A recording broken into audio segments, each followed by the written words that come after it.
Hey, it's your friend Choice CJ here, and I'm coming to you guys with my Week 3 battle of the GOT, the Grand Overseas Tournament. We are going up against Specs King, and he is the coach of the Portland Porygons. I don't think he has a logo, so I'm not sure what I'm going to do in the thumbnail, but obviously you guys will know what I did. I'll probably just put a plain old picture of Porygon. But anyway, so he has a pretty scary team. Let me tell you guys his roster right now. So he has Mega Charizard X, Tapu Fini, Thundy T, Superior, Dugtrio, Gothitelle, Fortress, and Blissey. And actually, when I was prepping, I could have sworn that this was a Thundy I, so I prepped more for that than I did for Thundy T.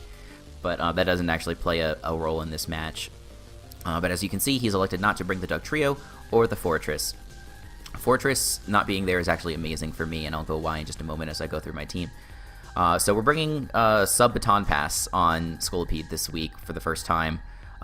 It just protects Sub Baton Pass with Poison Jab, as HP investment, max speed, and what we're going to use this Mon for is to pass into our Kyurem Black, which is a Dark EMZ with Hone Claws. So when you do Z Hone Claws, it gives you a +2 boost to your attack instead of just a +1 boost. So it's basically a sword stance for the Kyurem. And Kyurem's packing Dragon Claw, Fusion Bolt, and Hidden Power Fire as coverage. We have enough EVs in special attack to OHKO a max HP Fortress with 8 EVs in Spadef. So HP Fire, assuming it's not Akaberry, will kill that spread. And then otherwise, after Stealth Rock, we OHKO everything on his team with Dragon Claw and Fusion Bolt. So if we can pass into Kyurem, we should win. We also have a Stealth Rock lead Fortress with red card. It's Stealth Rock's Rapid Spin, Volt Switch, and Explosion. The reason I want a red card is just in case he like starts setting up with something like Zard on turn 1. And I can't get OHKO'd by any move as long as I'm at full. And so he can set up to +4 for all I care. Or +4 or ×4, you know. And he can go for his Flare Blitz on me, it'll bring me down to 1%, and then he'll get phased out. So that's really nice. Explosion is there just so I can't get trapped. And if I don't want to click that for whatever reason, maybe I want to keep my Rapid Spin, I do a Volt Switch to potentially Volt Switch out on something like Gothitelle. Next we have a Unaware Pyukumuku with Rocky Helmet. It's Taunt, Recover, Baton Pass, and Memento.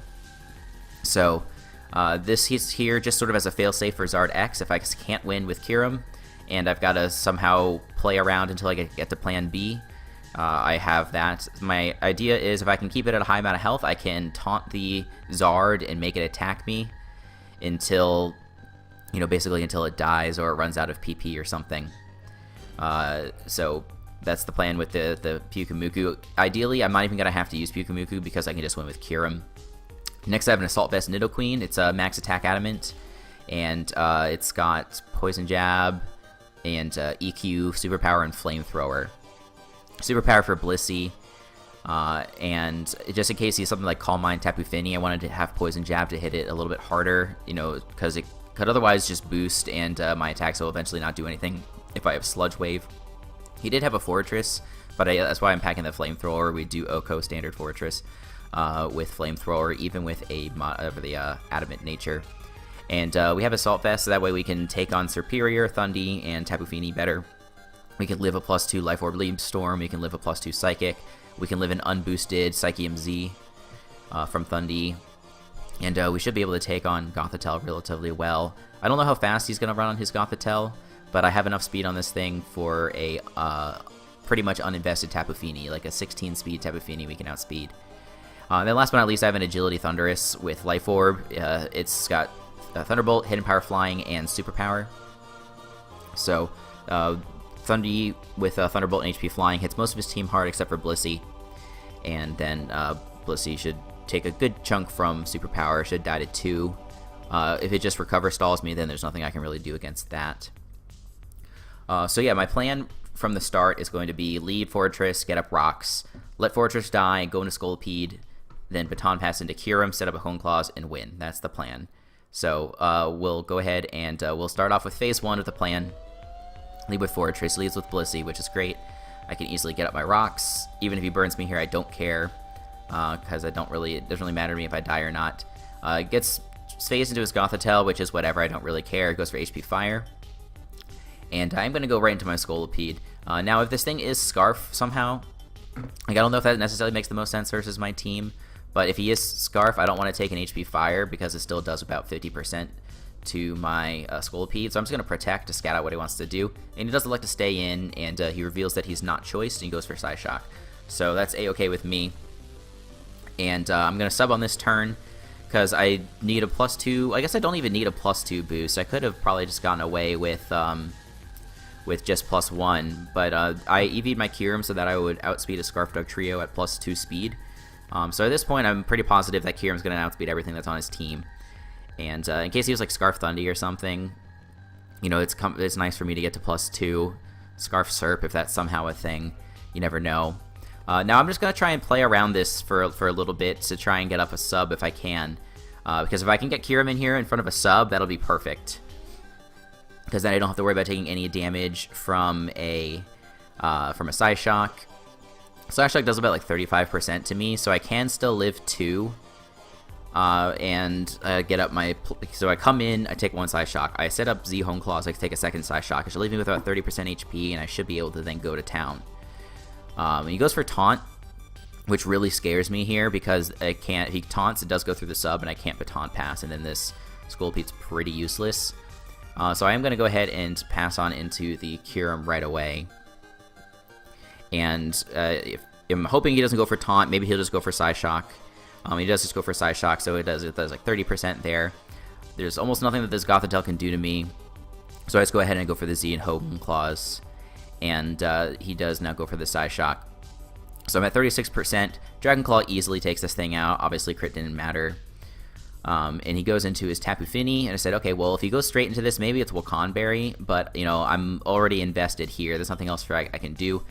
And I go for the Fusion Bolt, take it out. Now Blissey comes in. Now, this was a really big misplay. I should have thought harder about this.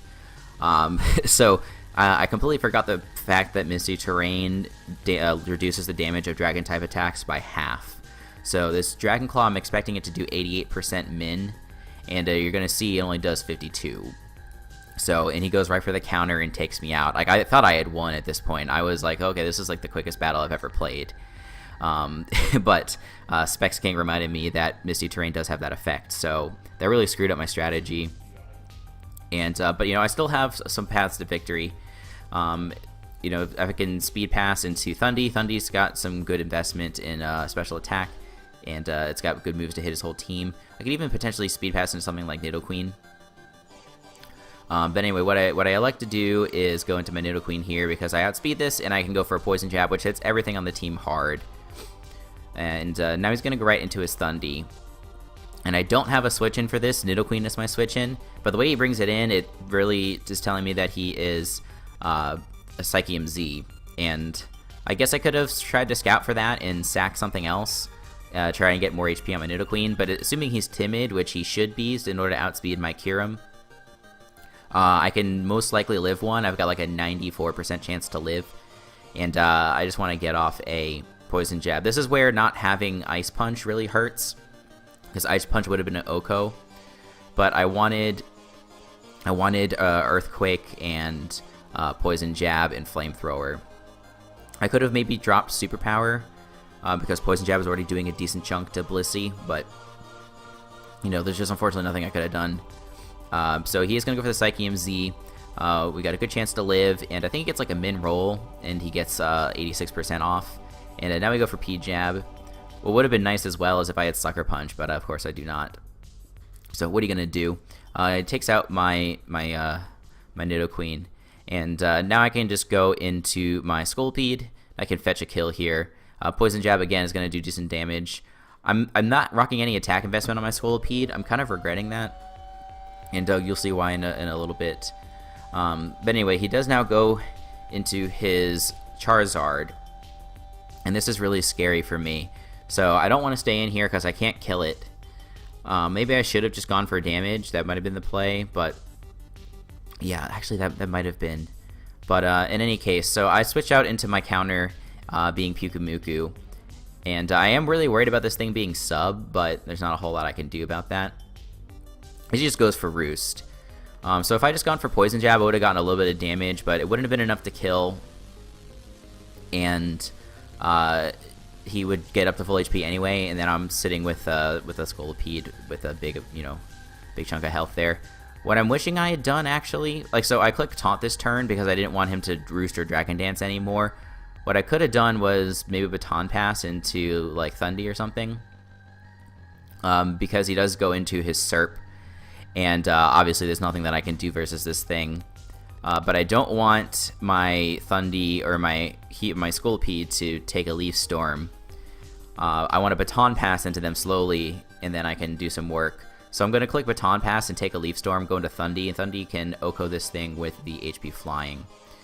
I think it is a roll, but it's a roll that's really highly in my favor. It does 98% minimum to an uninvested Superior. I don't know if he's uninvested or not. He is leftovers, but I think that's the standard item on Superior. So anyway, we go for the HP Flying, take that thing out, and now we're in versus Zard. And I'm thinking that we actually have this game won, because based on the calcs, HP Flying should do about 53%, or 50 or 53% minimum to Zard.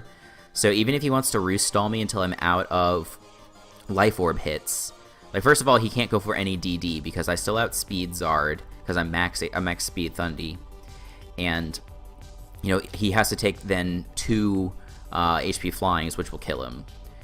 If he wants to just Roost until I run out of Life Orb hits, then I can go into Scully, and Scully does 26% min to a uninvested Charizard.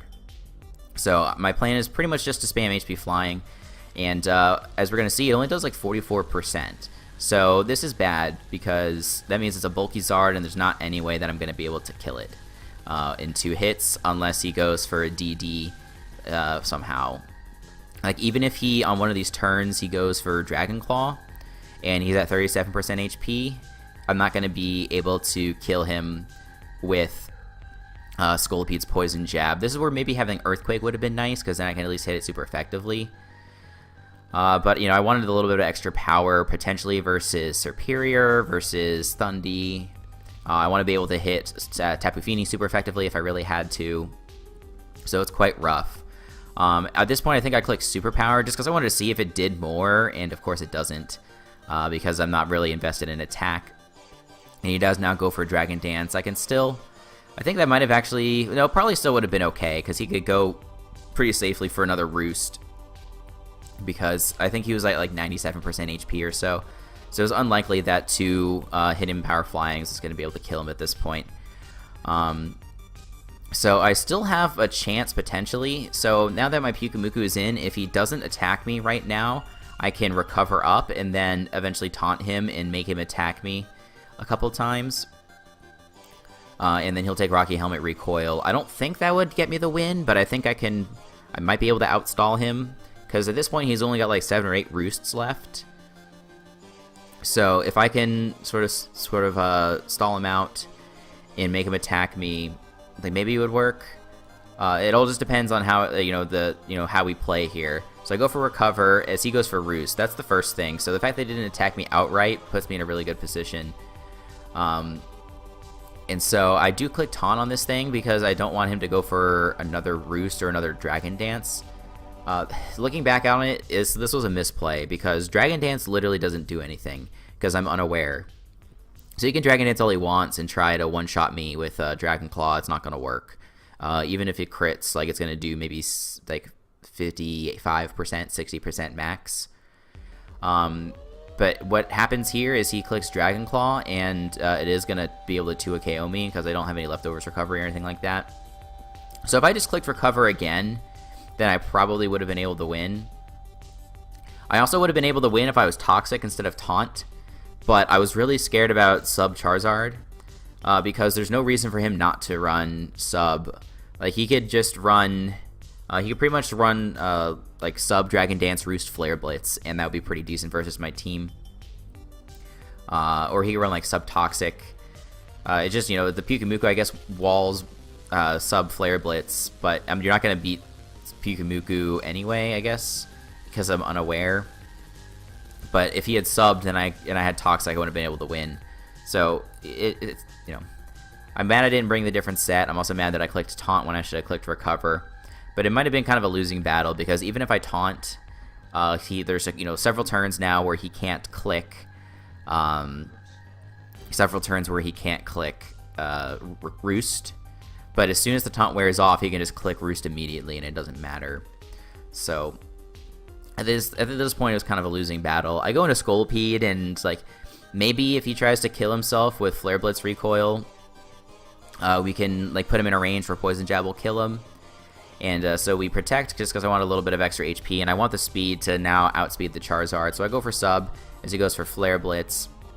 It takes like 7% recoil, and I'm like, yeah, there's almost no way that this is going to work.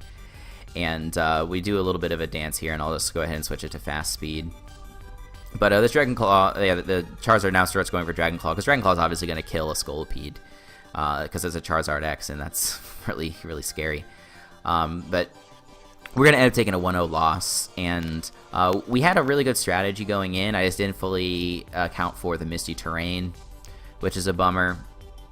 And then even at the end, I think we had an opportunity to win if we'd played around a little bit differently. And also, if he hadn't brought the bulky Zard, then I should have been able to win. But I don't know if I was expecting the bulky Zard. It is like a really great counter to Thundy T, and it's kind of the best counter that he has. So in that respect, it makes sense. But Zard was just such a huge offensive threat versus me that I wasn't expecting a bulkier set. Like, I'm not gonna say it was a mistake. I think it was a good set. And you know, there's nothing that I could have really done about that. So at least it's only a 1-0 loss. That brings us to 2-1 on the season with a +3 differential, if I'm not mistaken.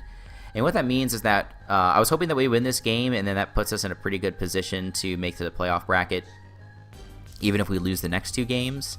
But now that we've lost, I'm pretty sure that we're going to have to win at least 1 of 2, if not 2 of 2, in the next 2 weeks. And so next week we replay Napi, and then in week 5 we replay Volume. And we were able to come out with wins in both of those games, but the matchups there weren't really great. And, you know, they might be expecting some of my sets now that this is a rematch. So, you know, I'm hopeful, but I'm not going to be disappointed if I don't advance. I like this team. It's pretty fun to use. You know, but I'm just trying to have a good time and try out some Pokemon that I haven't used too often. So, anyway, good game to Specs King. Thanks for the match. That was quite exciting. It's always nice when it comes down to a 1-0. So, make sure you guys check back to my channel for other gaming and Pokemon content. And until the next time, I'll see you guys later.